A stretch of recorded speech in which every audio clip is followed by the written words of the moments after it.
Bak o arabayı orada durduracak. O ağaca bakalım. O sepet. Onu dolu sepete yine bunu kullanalım. Geçen sana ceviz verdiler. Her şey gelir mi? Yani sizleri etkisini gösteriyor. Aküyle kokuyor ama öbür ilaç.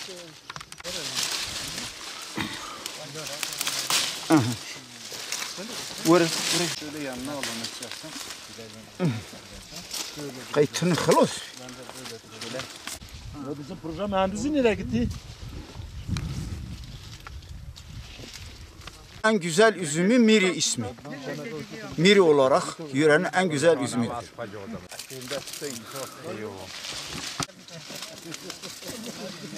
Belki. Burası şey gibi çalışıyor. Yukarı kadar yapmış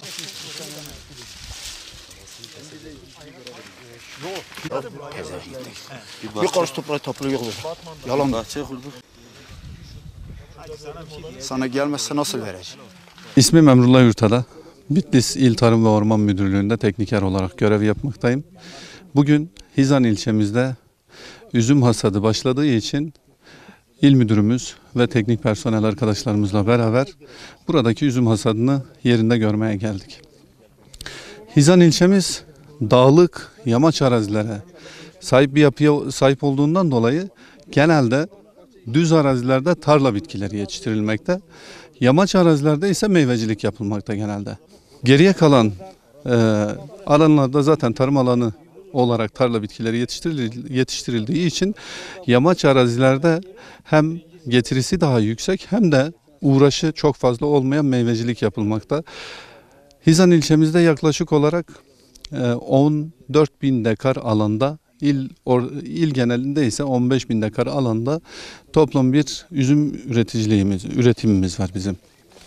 Yaklaşık 350 aile tarafından Hizan ilçemizde üzüm üretimi yapılmakta ve bu üretilen ürünlerin tamamı da genelde il içerisinde tüketilebilenler il içerisinde tüketilmekte, fazlalık kaldıysa eğer çevre illere pazarlanmaktadır.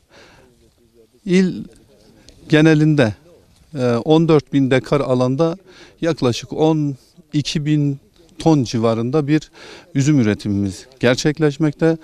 Üretilen üzümlerimizin hemen hemen tamamı iç piyasada sofralık olarak tüketilmekte. Sofralık olarak tüketimin yanında bir de ilçe halkı genelde kışlık tüketim amacıyla pekmez yapmakta. Pekmez haricinde üzüm, kurutmalık üzüm olarak kullanmakta. Artı bir de pestil yapmakta. Genelde kışın tüketim amacıyla bu ürünler üretilip üzümler değerlendirilmektedir. Yaklaşık işte 48 milyon liralık bir katma değer sağlamakta. İldeki çiftçimize gelir olarak yansımaktadır. Hizan ilçemizde özellikle başta tayfi, miri ve sinciri çeşitleri olmak üzere ağırlıkla bunlar üretilmekle beraber toplamda 12 çeşit üzüm mevcut ve 12-13 köyümüzde ağırlıklı olarak bunlar üretilmekte. Biz burada 30-40 yıldan beri burada üzüm üretimini yapıyoruz. Güzel de üretim alıyoruz. Müşterimiz de boldur. Genellikle siyah üzümü tercih ediyoruz bölge yönüyle. Tercih edilen üzüm siyah üzüm, miri olarak kullanılıyor.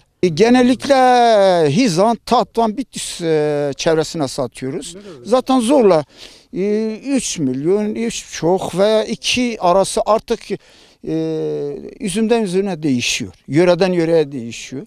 Şimdi mesela 2,5 lira şey yapıyoruz. Hizan'da Tatvan'a 3'e satıyoruz.